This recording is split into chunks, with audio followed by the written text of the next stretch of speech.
Unfortunately, on the Mark III Octavia, in order to change some of the bulbs, the headlight assemblies need to be removed. And in order to remove the headlight assemblies, the bumper has to be removed. So rather than do that in the same video, the bumper removal and headlight assembly removal will be in a separate video.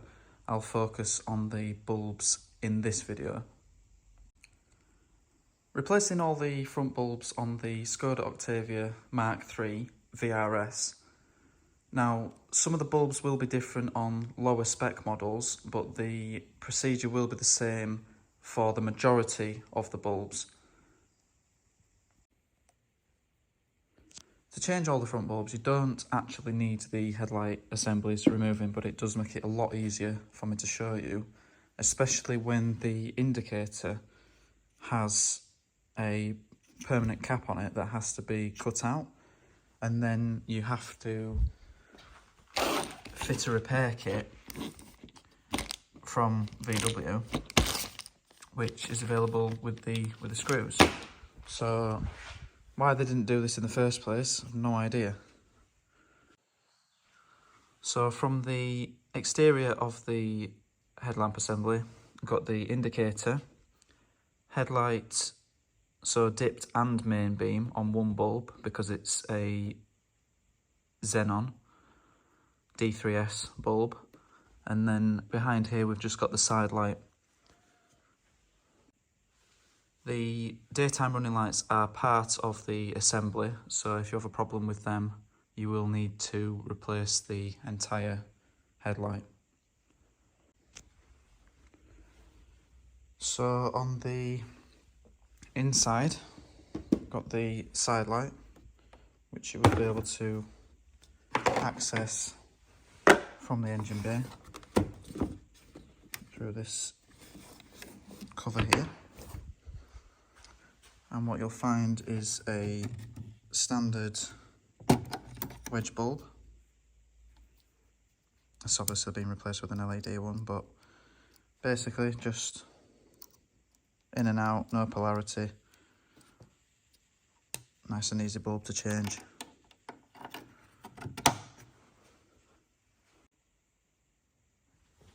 So headlight bulb behind the other cover. Got a D3S bulb. Plenty of room behind to get to it. Marginally less on the near side of the right-hand drive car. So for the removal of the bulb, we're just turning it anti-clockwise,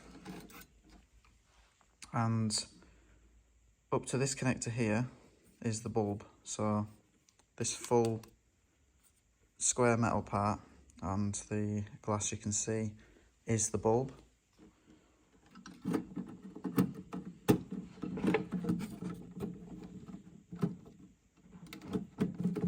Refitting, you'll have it at a slight angle, push it into position and turn it right. If you have the assembly out, it does look like the bulb isn't straight, but once the assembly is on the car, the bulb is in line with the level of the ground rather than the headlight, so the headlight's slanted slightly. Once you've got the bulb out, or even prior, just being careful because I'm using one hand,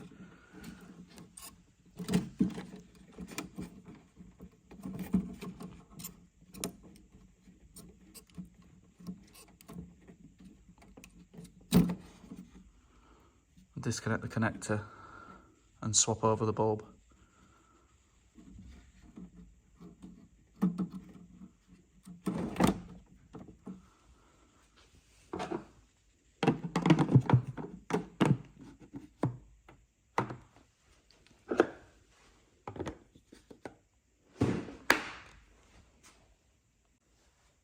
Now I haven't done one of these before, so I'm not sure whether it will need a knife, or I thought about stabbing it with a hot soldering iron to get behind it. But if you do use a knife, you do obviously do so at your own risk. no idea how tough the plastic is, but basically you need to get through this cap.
That's unbelievable.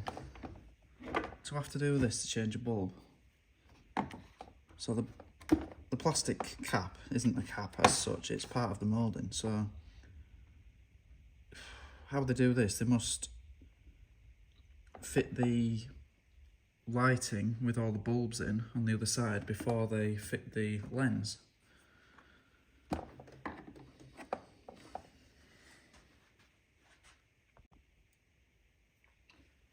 So now I've seen how thick it is and what's behind it, I think a hot knife or soldering iron probably would be the best option, providing you don't catch the wires behind. So perhaps the best thing to do would be to break a hole through like we have, but using any means necessary. Push the wires back out of the way and then melt around the edges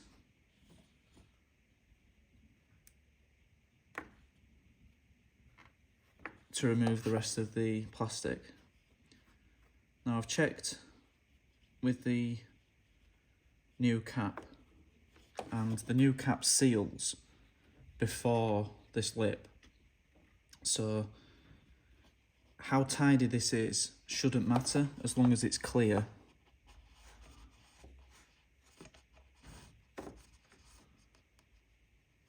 If you've got something sharper and more accurate than quite a large tip soldering iron, you should be able to get quite a clean cut.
So overall, I don't think that's too bad. Caught the wires a tiny bit with the end of the soldering iron, but not enough to damage them. And now we have access to the back of the bulb.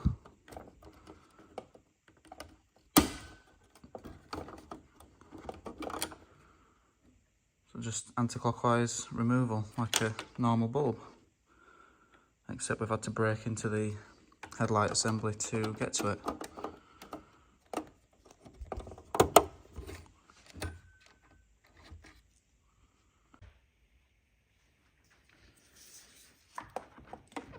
So once you've got the cap off, it is just twist anti-clockwise to release the bulb holder, but the bulb is a PWY 24W and it clips in to the bulb holder.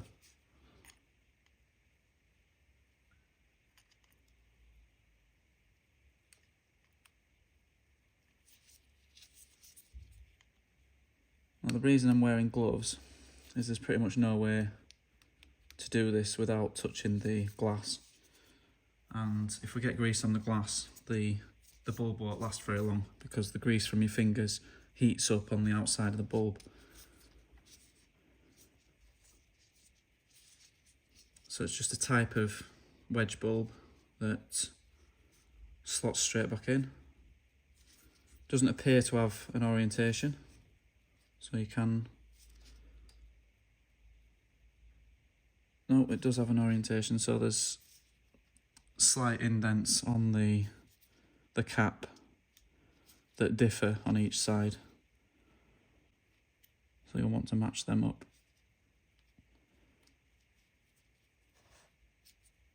So a new bulb will just slot straight in like that.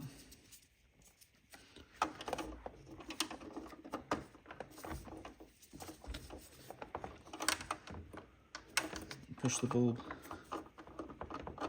back into the locating slots and turn it clockwise until it locks in position.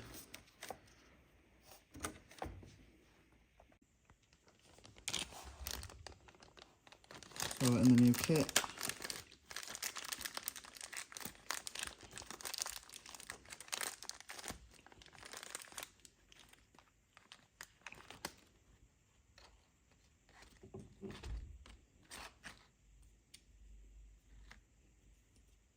Two brand new screws, T20 Torx. Just want to make sure that this is clean enough for the cap to go into position. So I might just need to trim a little bit of the mess that I've left on it.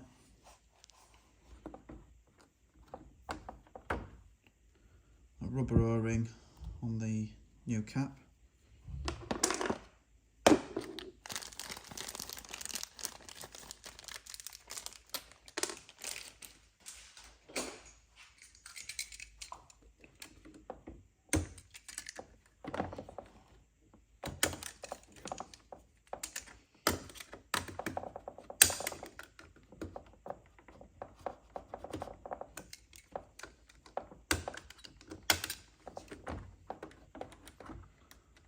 Looks good.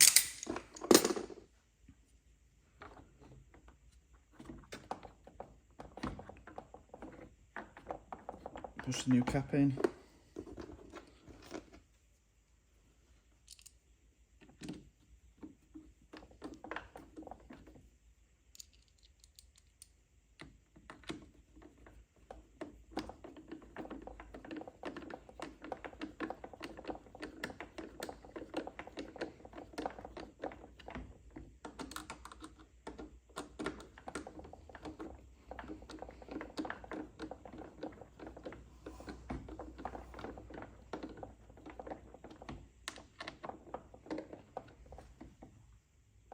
So that's it with the new bulb fitted if you have changed it, and a new cap as required from the manufacturer.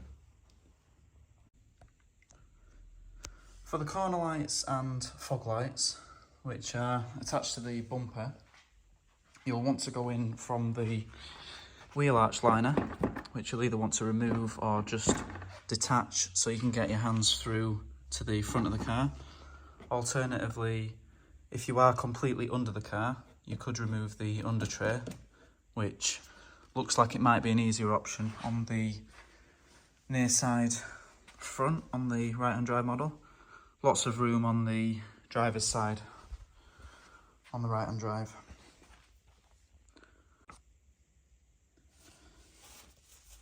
So for both the corner light and the fog light, we've got H16 bulbs in this position here.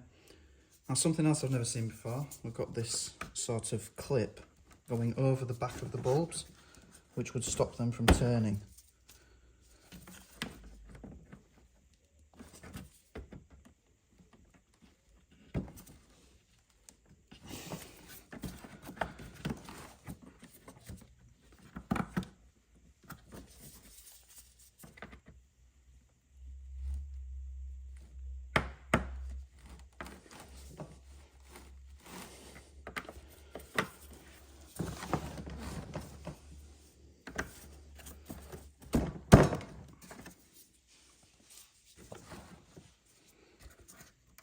So with the bulbs on the back of the bumper, you need to remove the connectors first,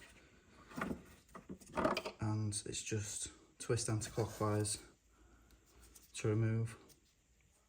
This is the complete bulb, including the connector. So if you get a new bulb, this is exactly what you will receive.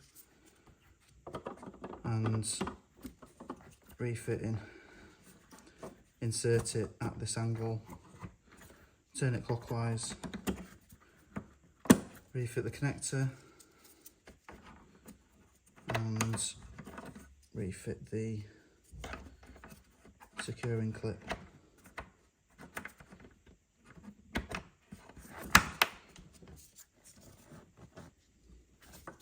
Exactly the same with the outer bulb.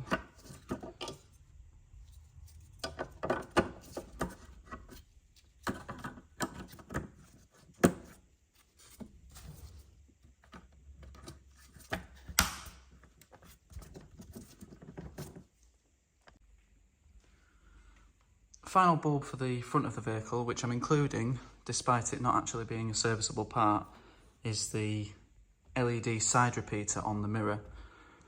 Now this requires the mirror glass and complete casing to be removed.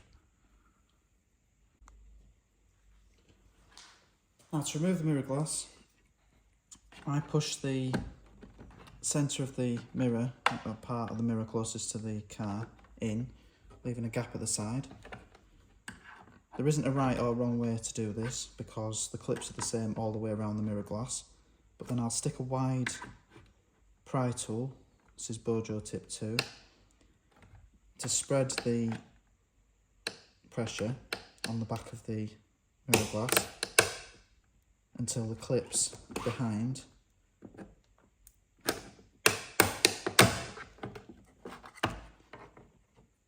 come undone. And then we've just got the connection for the heated glass. I've noted that the black and red wire is the one furthest this way, so the top one. It shouldn't matter as the heating element is just a resistor effectively, so the polarity shouldn't matter. Now, if you're not willing to accept breakage, then I probably wouldn't attempt this job, because it doesn't matter how you do it, and even if you watch me do it without breaking anything, these plastics get brittle, and I've broken them in the past, and they'll break on absolutely anyone. What we've got behind the mirror glass are 2 T10 Torx to remove. This one here screws into the back of the repeater, and this one is securing this front portion of the mirror assembly on, as well as the clips. So we just need to remove these 2. Don't worry about any of the others or the centre.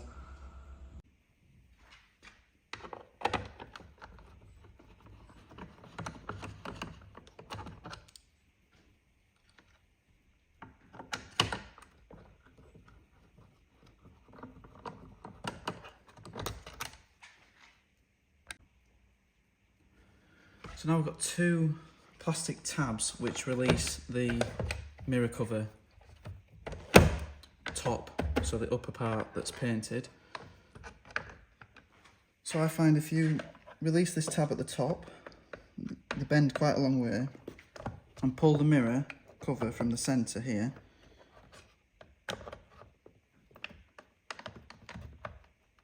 that gets it unclipped at the top, and then the second clip on the side here.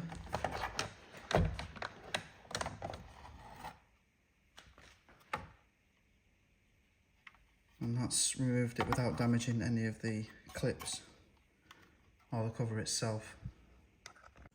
Let's try and show that again because I'm not sure how good the angle was. So I'm pulling on the inside edge of the cover whilst releasing this clip. And you'll see the gap, I've got a gap here. This clip is released now. And then release the second clip.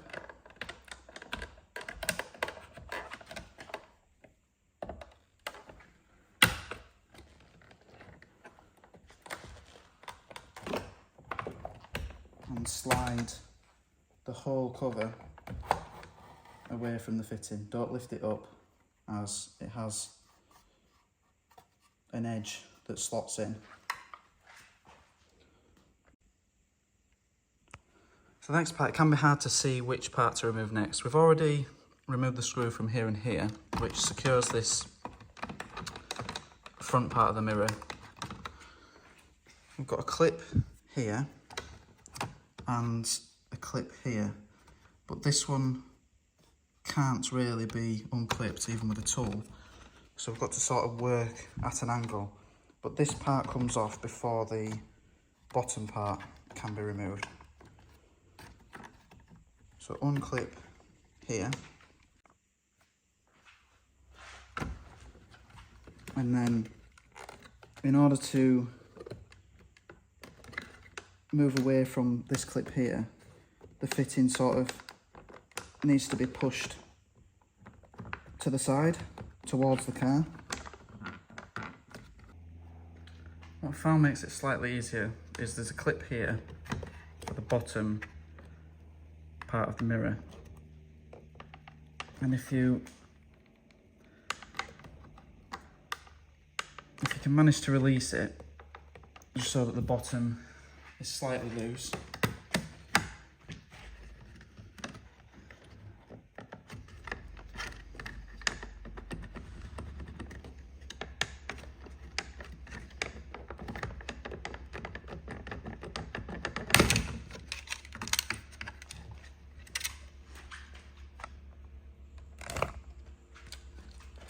gives us enough room to unclip it, no damage caused to any of the clips.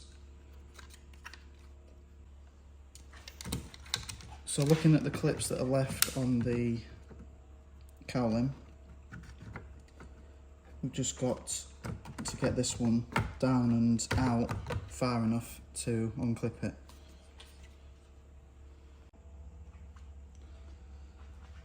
So we've already pushed the clip down on the inside. There's just one more clip here that we can push out by hand. Just a little clip there.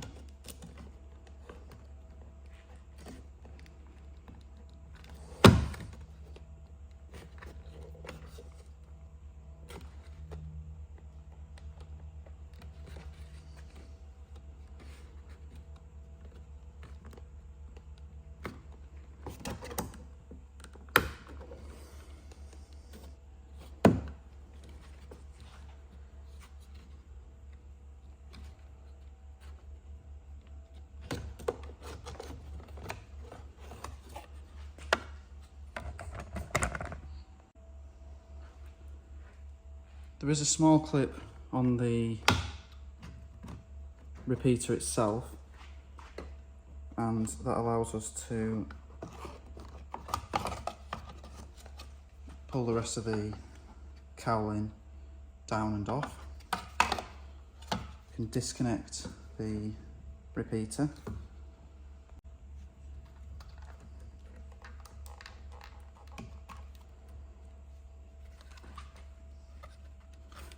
And now the repeater is just clipped in position and slides off the remainder of the mirror cover. So if this fails, you'll need to replace this whole LED unit and refit the reverser removal. I do hope that this video has helped. If it has, then please do like and leave a comment. For more videos on this car and many others, please do check out and subscribe to my channel.